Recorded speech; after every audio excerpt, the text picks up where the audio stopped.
Allora, rieccoci qua, come promesso Senigallia, poi penso che dobbiamo domandare. Sì, intanto per smentire un dato e poi per fare alcune altre osservazioni. Il primo dato, non è vero che al Veneto sono stati tagliati 240 milioni quest'anno rispetto all'anno scorso. Il Veneto nel 2015 ha lo stesso importo del 2014. Il presunto taglio si riferisce a una previsione di spesa, va bene? Allora, era previsto che dovesse aumentare, ma siccome non è aumentato, abbiamo gli stessi soldi dell'anno scorso, quindi non è stato tagliato nulla al Veneto. Ci troviamo anzi ad avere un aumento del fondo non autosufficienza e del fondo sociale, che il Veneto utilizza ampiamente solo grazie ai governi di centrosinistra. Detto questo, ci sono alcuni campanelli d'allarme che stanno diventando campanacci nella sanità del Veneto, perché è vero che è buona, potrebbe migliorare, ma ci sono alcuni campanelli d'allarme, lo stress che si diceva prima, ma ce ne sono altri. Sicuramente era molto più attrattiva anni fa. Adesso è ridotta l'attrattività della sanità veneta rispetto alle altre regioni. Per quale ragione secondo lei? Ed è vero che entra più gente rispetto a quella che esce, ma il delta è ridotto ed entra più gente grazie alla sanità privata, non alla sanità pubblica. Questo è il dato. Questo è il dato. Perché la sanità privata ha avuto meno tagli in termini di posti letto e si è organizzata e ha investito di più. E invece la sanità pubblica non riesce più ad essere attrattiva. Nel 2015 sono previsti 240 milioni di spese per la fuga, la mobilità passiva. E questo è un primo importante campanello d'allarme. Secondo campanello d'allarme, gli investimenti. Dico due cose sugli investimenti. Non è stato realizzato il nuovo ospedale di Padova. Questo nuoce alla salute dei cittadini del Veneto, dell'Italia, a livello internazionale. Perché l'ospedale di Padova era un grande ospedale internazionale per fare ricerca didattica, l'eccellenza, gli interventi di alta intensità.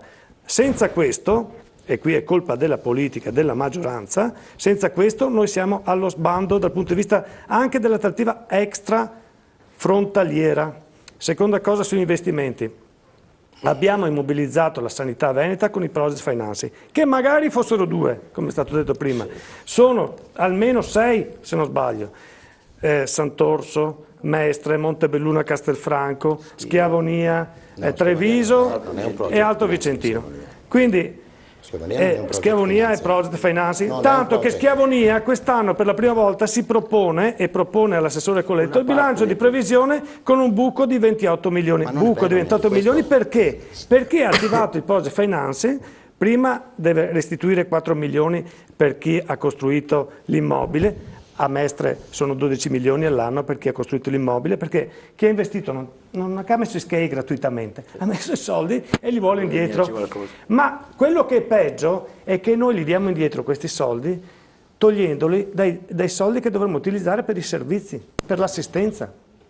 E questo è il grave del project, ma soprattutto immobilizziamo la programmazione dei servizi, ristorazione, lavanolo, elettromedicali per 25, per 28, per 30 anni. Allora la sanità veneta deve fare i conti con questo. Ma come potrebbero costruire l'ospedale di Padova se da Roma i finanziamenti non li danno o non decidendo dove farlo, tanto per dirne una, e non un giorno dov'è, i finanziamenti saranno già trovati, perché noi a livello regionale avevamo già messo 150 milioni che potevano diventare 250.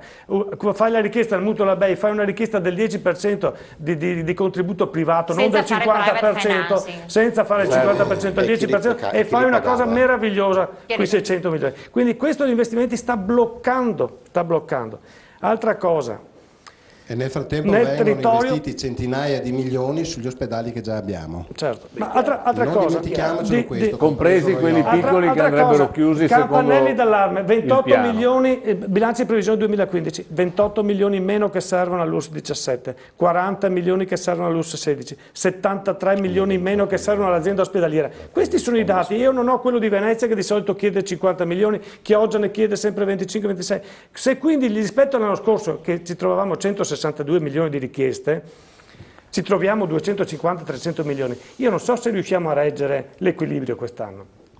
Questi sono i gravi campanelli d'allarme, a cui si aggiungono altri che sono già stati detti, cioè lo sviluppo del territorio e lo sviluppo dell'integrazione col territorio. Chiudo dicendo, a me sta bene ridurre le ULSS, però non voglio che salti il modello dell'integrazione sociosanitaria.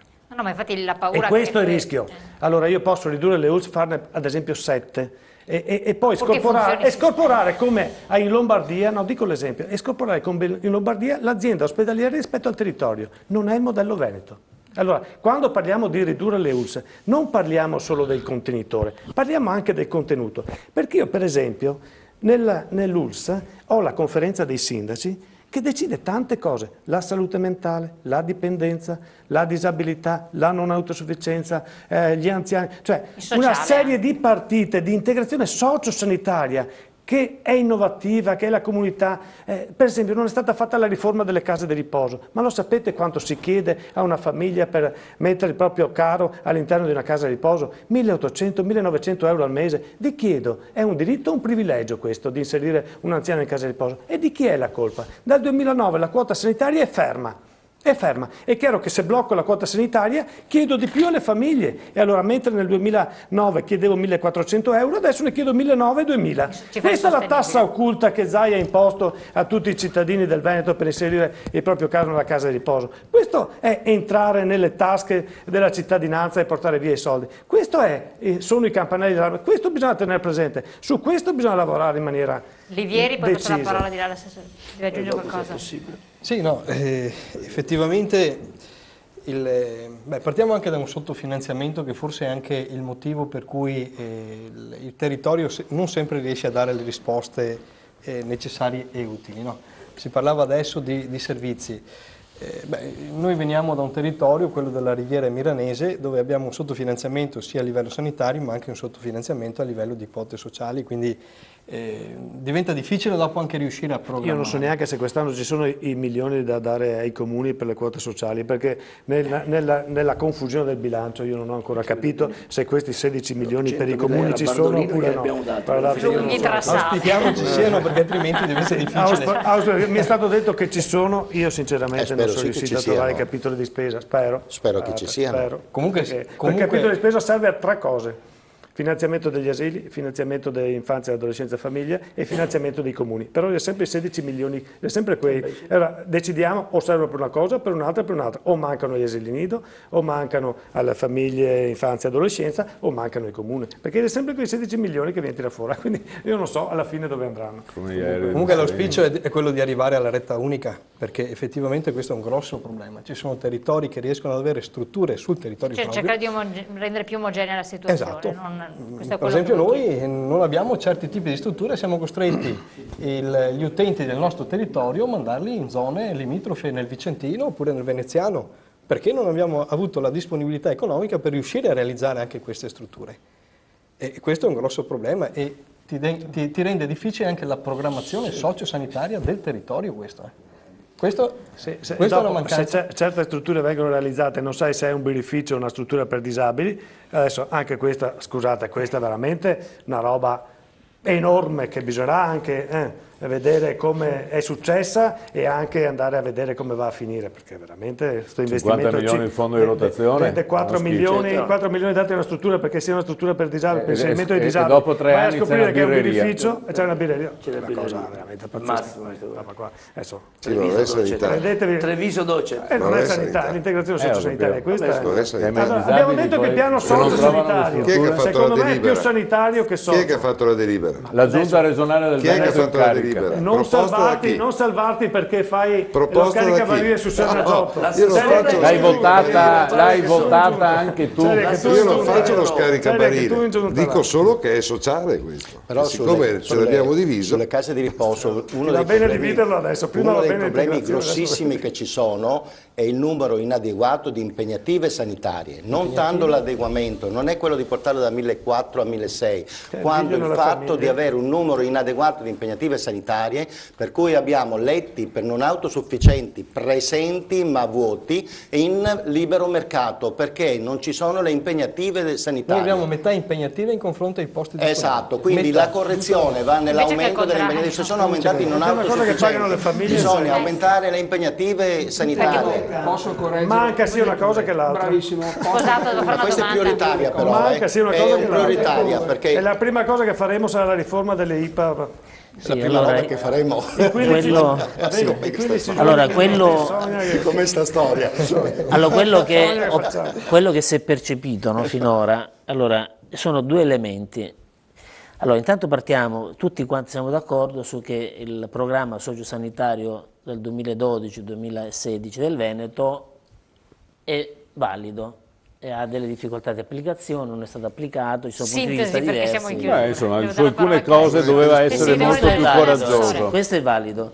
E due elementi, partendo da questo presupposto, no? Quindi abbiamo una sanità veneta che funziona, un aspetto qualitativo, quindi ospedali di prossimità, di comunità, non è che poi è la stessa cosa, liste di attesa più ridotte, meno burocrazia, più formazione per quanto riguarda sempre aspetti qualitativi. Il sindacato dice un maggior coinvolgimento per quanto riguarda le scelte decisionali non guasterebbe.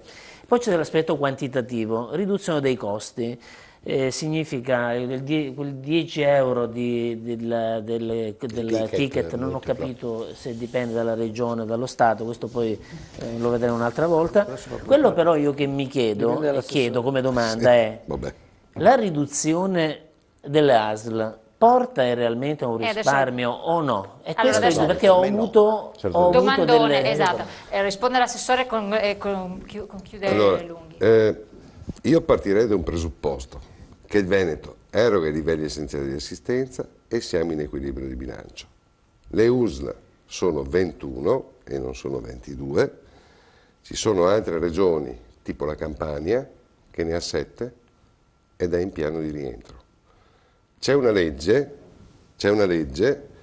che prevede il turnover e prevede anche, la 35 del 2012, quella che chiamiamo spending review, che il costo del personale debba attestarsi al 2004 meno 1,4%, quindi in regressione, pur essendo in equilibrio di bilancio.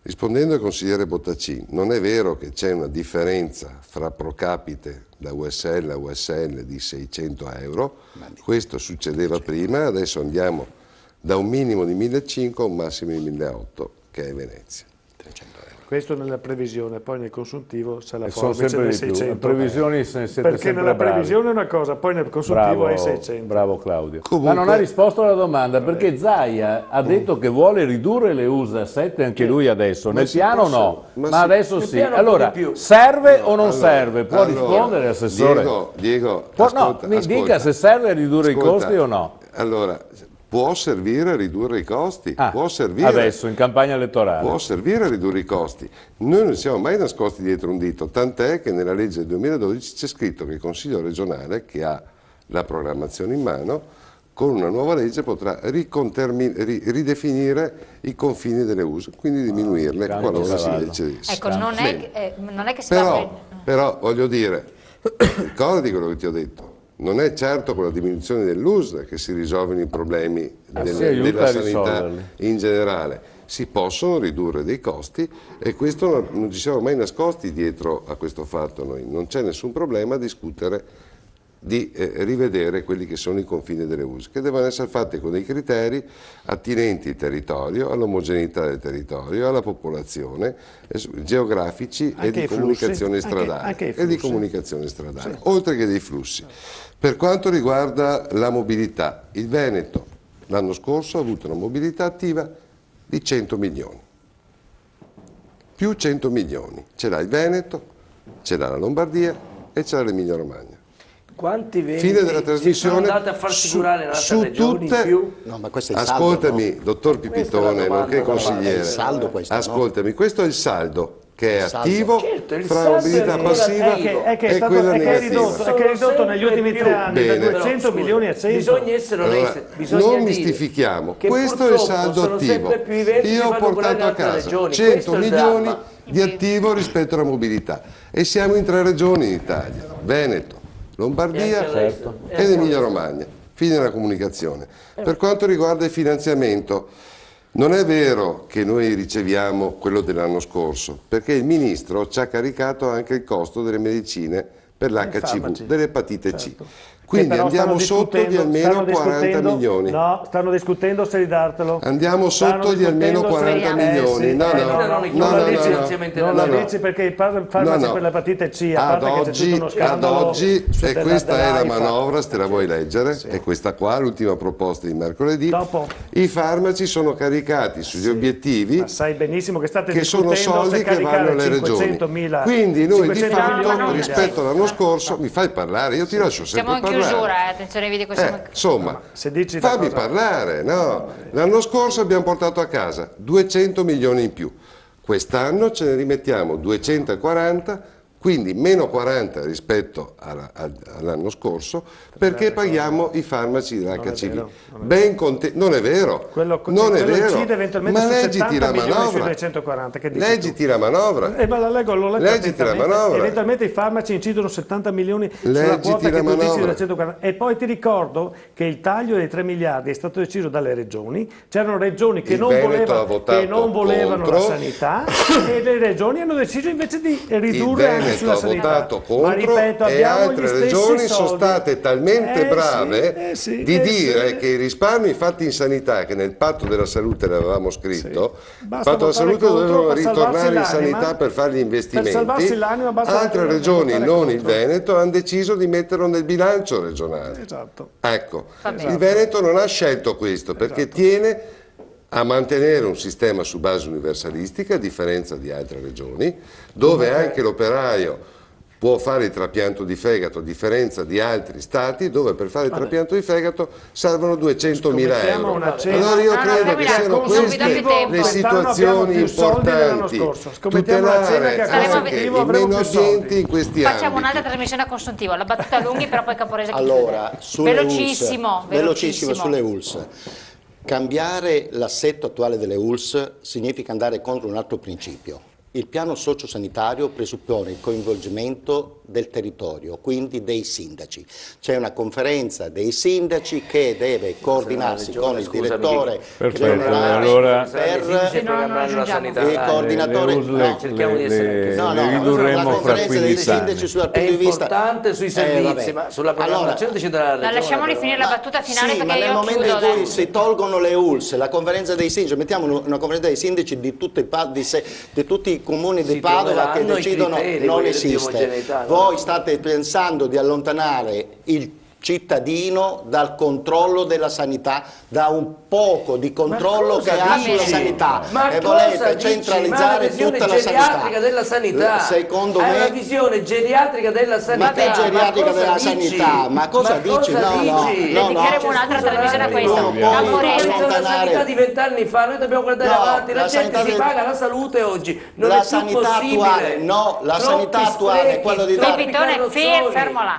La sanità deve essere elevata su quella degli ospedali, riducendo gli ospedali. Il sindaco deve fare un'azione di controllo, sono d'accordo, ma non ogni sindaco decide, la conferenza. Ma cosa ogni sindaco decide? Scusa, ti posso dire? C'è una programmazione regionale, come è giusto che sia, per tutti i cittadini della. Poi i sindaci giustamente intervengono per garantire al proprio territorio i servizi, ed è giusto quello. Ma mica deve essere il sindaco a decidere sul tuo comune la tua programmazione per la materia urbanistica. Ma non sto dicendo questo, no, va bene, che voi state escludendo completamente ma con non questo è vero. I sindaci dal controllo sanitario. Va bene. I responsabili poi della sanità sul territorio sono proprio i sindaci, non è il consigliere regionale che dietro una carta scrive, taglia e rimuove. Chi è responsabile sul territorio della sanità dei cittadini è il sindaco. Pipitone, io non chiudo. Allora, il responsabile è il sindaco. Come se c'è una responsabilità? Impallo la Camera. Ma per questo non la Camporese. Solo questo. Perché se io devo chiudere la trasmissione. Come non ho sentito qualcuno che mi abbia risposto dicendo come si vuole risolvere questa situazione paradossale, uso il termine paradossale per non dire qualcos'altro. Voglio solo sperare che i consiglieri tutti, no? Facciano i consiglieri, facciano gli amministratori e usino quello che è il buon senso, oltre che quelle che sono le loro facoltà di amministratori, valutando le cose come devono essere. E per favore, più tempo passa, lo ricordiamo, il totalizzatore va su, delle situazioni che restano là, costano, moltiplicano i costi e restano là insoddisfatti per tutti, la gente, i cittadini, i dipendenti. Chiarissimo. Mi sarebbe piaciuto qualche risposta anche alle mie domande. Facciamo un altro incontro perché non ci siamo, non sono passate 2 ore. Allora, io vi ringrazio anche le parti sindacali, le parti sociali che sono intervenuti, i consiglieri, l'assessore, il presidente dell'ANCI, il dottor Camporese, che è intervenuto lanciando un esempio del territorio che richiede un'urgenza di intervento. A voi di averci seguito, come sempre al professor Sposato di averci dato ulteriori elementi per fare maggior chiarezza, perché la materia è semplice sotto certi profili, ma avete visto che presenta delle complessità incredibili, pur parlando sempre di una sanità che in ogni caso è buona per quel che riguarda la Regione del Veneto, ma si può fare di più. Affronteremo questo tema ulteriormente in un'altra tranche con i nostri ospiti. Grazie, buonanotte, grazie ancora a tutti quanti voi. Grazie. Buonanotte. Buonanotte.